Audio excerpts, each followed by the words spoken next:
Welcome back, my friends. I am the Audiophile Barista and this is part 3 about my visit to the Dutch Audio event. In part 2 I talked about the things I didn't like and many of you agreed in the comment section, but this time I'm going to talk about the things I did like. Before I go there, I have to repeat what I already said before. I want to compliment the organizers of this show because they did a wonderful job. The first room I want to mention is the one from Rega and Totem. They managed to create a very engaging sound.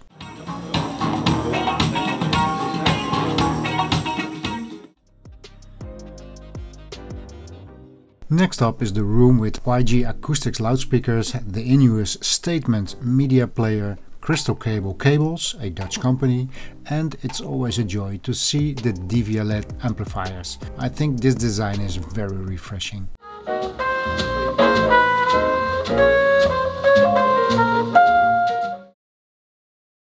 And this setup with Angstrom amplification, DCS Digital and Magico loudspeakers is also worth mentioning, and throughout the years Magico loudspeakers have impressed me in many shows.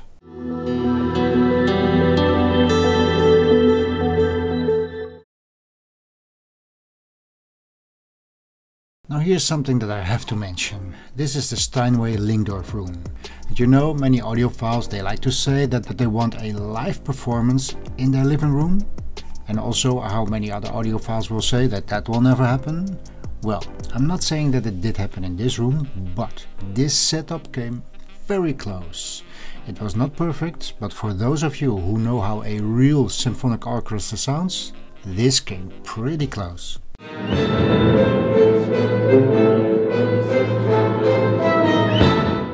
Another room that I liked was this one, mostly because of the Klipsch horns. This is one of my favorite loudspeakers, and the interesting part in this room was also the Western Electric amplifier with, surprise surprise, a 300B tube setup.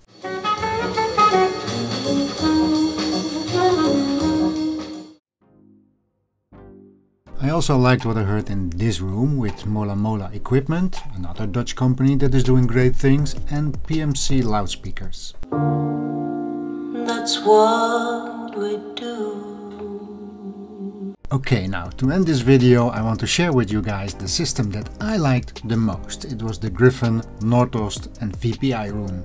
Loudspeakers and equipment was from Gryphon, all cabling was from Nordost, and there was a VPI turntable. Now they were playing their EOS 2 loudspeaker, and I believe this is their smallest stand mount loudspeaker, and I think this was a good choice considering the size of the room.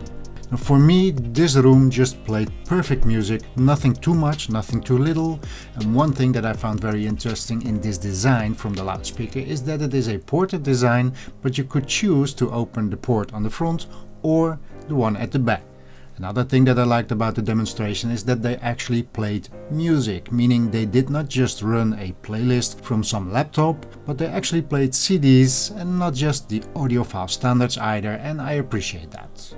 Now a little thing that happened during this session may give you an indication of what was happening there.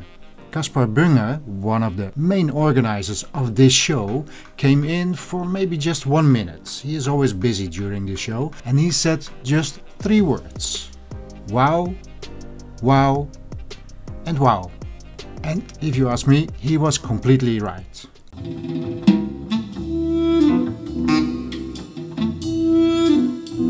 Now normally at these kind of shows I'm used to having my favorite setup with tubes, turntables, single driver speakers or horn loudspeakers, definitely not transistors, multiple driver speakers, and especially not with a ported design. But this room was definitely my favorite.